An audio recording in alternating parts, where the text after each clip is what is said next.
மார்க்கண்டேயை ஒருமையில் பேசி மிரட்டல் விடுத்த புகாரில் திமுக எம்எல்ஏ மார்க்கண்டேயனை கைது செய்த எதிர்ப்பு தெரிவித்து போலீசாருடன் அவரது ஆதரவாளர்கள் வாக்குவாதத்தில் ஈடுபட்டுள்ளனர். தற்பொழுது அவரது ஆதரவாளர்கள் வாக்குவாதத்தில் ஈடுபட்டிருக்கக்கூடிய காட்சிகளை பார்க்கலாம்.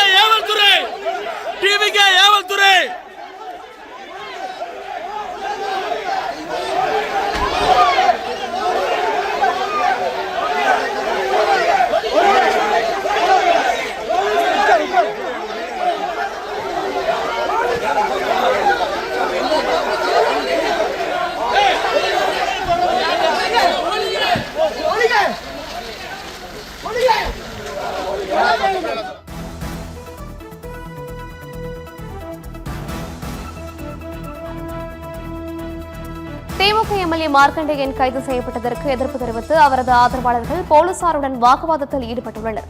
இதுகுறித்த கூடுதல் விவரங்களை எமது செய்தியாளர் ராஜா சாலமன் வழங்க கேட்கலாம். ராஜா சாலமன், வணக்கம். விரிவான விவரங்களை வழங்கலாம். வணக்கம் சரிமிளா. அதாவது நேற்று முன்தினம் இரவு கோயில்பட்டியில நடைபெற்ற வாக்காளர்களுக்கு நன்றி தெரிவிக்கும் திமுக பொதுக்கூட்டத்தில் தமிழக முதல்வரை உரிமையில் பேசிய அந்த விளாத்திக்குளம் தொகுதியினுடைய சட்டமன்ற உறுப்பினர் மார்க்கண்டேயன் அவர்கள் இன்று அதிகாலை காவல்துறையினரால் கைது செய்யப்பட்டுள்ளார்.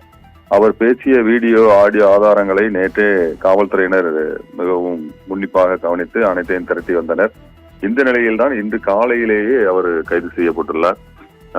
திருச்செந்தூர்ல ஏற்கனவே திருச்செந்தூர் சட்டமன்ற உறுப்பினர் அனிதா ராதாகிருஷ்ணனும் இதே போன்று பொதுக்கூட்டத்துல ஒருமையில முதலமைச்சரை பேசியதாக ஏற்கனவே வழக்கு பதிவு செய்யப்பட்டு அவரும் கைது செய்யப்பட்டு ஜாமீனில் வெளியே வந்துள்ள நிலையில் தற்போது மீண்டும் ஒரு திமுக சட்டமன்ற உறுப்பினர் மார்க்கண்டேயன் அவர்கள் மீண்டுமாக அடுத்ததாக அவர் கைது செய்யப்பட்டுள்ளார்.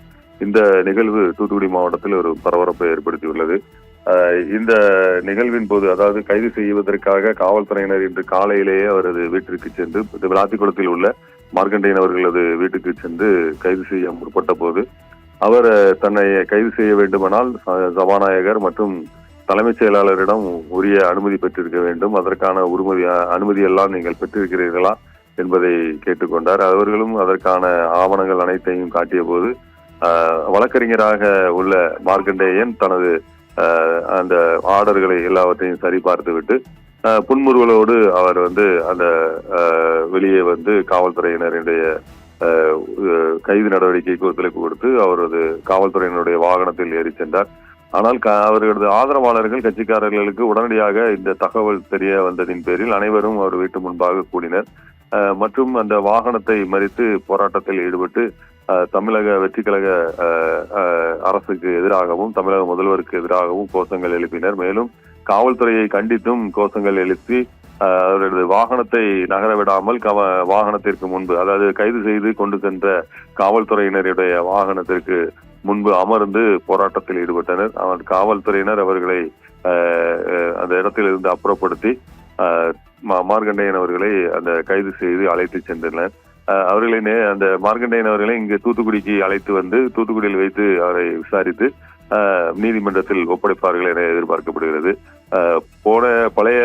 அதாவது திருச்செந்தூர் சட்டமன்ற உறுப்பினர் அனிதா ராதாகிருஷ்ணன் அவர்களை இது போன்று கைது செய்த போது அவர்களை நேரே நீதிமன்றத்துக்கு சென்ற போது நீதிமன்றத்தில் அவருக்கு உடனடியாக பிணை வழங்கப்பட்டது. ஏனென்றால் அவர் ஏற்கனவே அவரை கைது செய்வதற்கு அவர்கள் வழக்கு பதிவு செய்யப்பட்ட தகவல் தெரிந்தவுடன் நான் இத்தனாம் தேதி உங்களது காவல் நிலையத்தில் ஆஜராகிறேன் என்பதாக அவர் எழுதி கொடுத்து விட்டு வந்திருந்தார். அதன் பிறகும் காவல்துறையினர் வலுக்கட்டாயமாக சென்று கைது செய்ததால் அதனை நீதிமன்றத்தில் முறையிட்டு அவர்கள் நாங்கள் ஏற்கனவே காவல்துறையினுடைய நடவடிக்கைக்கு ஒத்துழைப்பு கொடுக்கிறோம் என்று சொன்ன பிறகும் வேண்டும் என்று கைது செய்து விட்டார்கள். எனவே எங்களை பிள்ளைகள் விட வேண்டும் என்பதாகத்தான் அவர்கள் ஒரு ஆர்கியுமெண்டை அதாவது நீதிமன்றத்தில் வைத்ததின் பேரில் அவர் ஜாமீனில் விடுதலை செய்து வெளியே வந்தார்.